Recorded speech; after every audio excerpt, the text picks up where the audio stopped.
प्रणाम नमस्कार, कैसन बनी लोगिन। तो आज हम लेके आयल बनी ठंडी में बने वाला बहुत ही शानदार रेसिपी। ई मोटर से बनेला, हरा मोटर से। और एकरा के हमनी के बिहार में मोटर के गुदिला कहल जाला।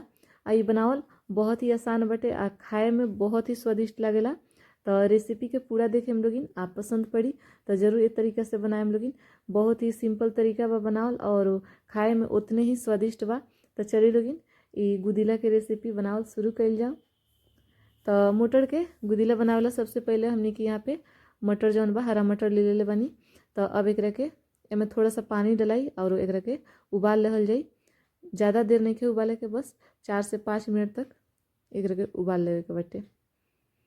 तो देखी लो आँच जला देले बानी और ये देखी लोगिन पूरा 3 मिनट में मटर जौन बा बढ़िया से उबला गईल बाटे। ये देखी लो। तो एकरा के ठंडा करके मटर के जौन बा पेस्ट बना ले बानी। तो मटर के पूरा तरह से नहीं पीस ले, थोड़ा सा खड़ा भी मटर में बा। तो ऐसे जौन मटर के गुदिला बनी बहुत ही स्वादिष्ट बनी। तो गुदिला बनावेला यहाँ पे देखी लोगिन कढ़ाई चढ़ा ले बनी। कढ़ाई गरम हो गई बा। अब एमे डाल बनी सरसों के तेल। तो तेल जौन बा बढ़िया से गरम हो गई बा। तो यहाँ डालिए थोड़ा सा जीरा आ ई 2 गो दालचीनी के टुकड़ा है, एगो बड़का इलायची है, ई एगो तेजपत्ता है।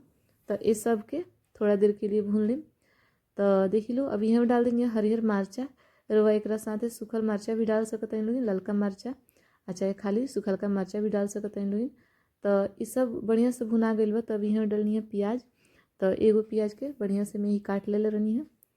देखिए लोग प्याज के खूब बढ़िया से झाँवर भून लेवे के बाद तो प्याज जौन बा बढ़िया से भुना गई बा। ये देखी लोग। तो अब यहाँ डाल दिए टमाटर। तो ये एगो लाल टमाटर है, एकरो के हम बढ़िया से धो के काट ले बनी। तो टमाटर के भी प्याज के साथे 1 मिनट तक भून रहल जाई। अब यहाँ डाल दिए स्वाद अनुसार नमक और 1 चम्मच भर के धनिया जीरा के पाउडर, आधा छोट चम्मच हल्दी पाउडर और 1.5 चम्मच लाल मिर्च पाउडर। तो ये तीखा वाला लाल मिर्च पाउडर ना हो, कश्मीरी लाल मिर्च पाउडर है। इससे कलर सब्जी के बहुत बढ़िया आवेला। तो सब मसाला डाल के मैं बिल्कुल थोड़ा सा पानी डालनी है ताकि मसाला जौन बा जले ना और वो बढ़िया से सबके मिला ले जाई। आ मसाला के धीमा आंच पे 2 से 3 मिनट तक ढक के ऐसे भून लेहल जाई। और ये देखिए लोग मसाला जौन बा भुना रहल बा। तो अब यहाँ डाल दिए आदि लहसुन। तो आदि लहसुन ये हम कूट ले बनी, रवा लोग पीस के भी डाल सकत बनी लो। ऐसे सब्जी के टेस्ट जौन बा काफ़ी बढ़ जाला। और अब एक के ढक के फिर से 2-3 मिनट तक और ये पका ले जाई। तो पूरा 3 मिनट बाद ये देखिए लोग मसाला जौन बा काफ़ी बढ़िया से भुना गई बा। एक तेल भी छोड़ दिले बा मसाला। ये देखी लो। तो एक के बढ़िया से मिला ले जाई, चला ले जाई।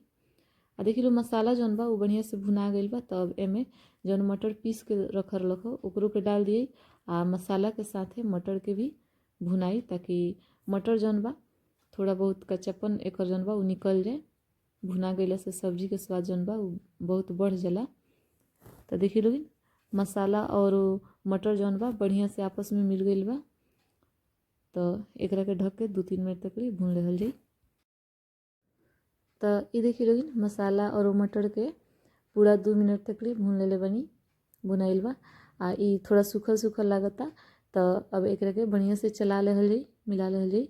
आ इहमें डाल दिए थोड़ा सा गुनगुना पानी। ऐसे ही हुई कि मसाला जौन बा ये नीचे से चिपकी जल्दी ना।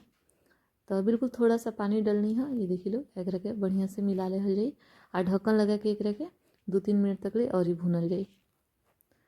तो ये देखी लोगिन पूरा 3 मिनट तक मसाला के बढ़िया से भून ले बनी। अब ये भुना गई बाटे, एकरा के अब और ही भुने के जरूरत नहीं है। तो बढ़िया से एकरा के चला लेहल जाई। देखी लो। तो ये गुदिला के रेसिपी जौन बा मोटर बढ़िया से भुनाई तबे बढ़िया स्वादिष्ट होगी, न तो कच्चा कच्चा स्वाद आई। तो देखी लो सब बढ़िया से भुना गई बा। तब यहाँ डाल देनी है पानी। तो पानी अपने हिसाब से डलाई, कितना पतला चाहिए कितना गाढ़ा चाहिए वही हिसाब से बढ़िया से पानी के मिक्सचर के साथ मिला ले जाई। आ यहाँ डाल देनी है ये आधा छोट चम्मच गरम मसाला पाउडर है, एक के बढ़िया से मिला ले जाई। देखी लो। आ एकरा के अब ढक्कन लगा के 5 मिनट के लिए पका ले जाई। तो पूरा 5 मिनट एकरा के पकैले बानी, काहे कि सब कुछ भुनल रहलक ह, तो ज़्यादा पकावला के जरूरत ना रहलक ह। आ देखी लोगिन मटर के जौन गुदिला बा उ बन के तैयारी बा। तो अब यहाँ डाल दिए हरियर धनिया के पत्ता आ आँच के बंद कर देनी है। तो अब एकरा के ढक के एक साइड में रख दी। आ यहाँ पे देखी लोगिन ई आलू के पकौड़ी बन रहल बा। तो गुदिला जौन बनल बा मोटर के, ओकरा के हम चावल के साथे परोसे। चावल और मटर के गुदिला के साथ ही आलू के पकौड़ी बहुत बढ़िया लागेला। तो रउआ लोगिन एक बेर जरूर ट्राई करम लोगिन। और ई देखी लोगिन गुदिला जौन बा कितना शानदार दिख रहल बा। ई बन के तैयारी बाटे, देखी लो बहुत ही स्वादिष्ट लागेला। ये रेसिपी एक बार ट्राई जरूर करम लोगिन। वीडियो पसंद आई तो लाइक करम लोगिन, चैनल को सब्सक्राइब करम लोगिन, ज़्यादा से ज़्यादा शेयर करम लोगिन। आ एक बार ये तरीका से बिहारी मटर के गुदिला के रेसिपी जौन बा जरूर ट्राई करम लोगिन। देखी लो कितना बढ़िया ई दिख रहल बाटे, चावल मटर के गुदिला और आलू के पकौड़ी।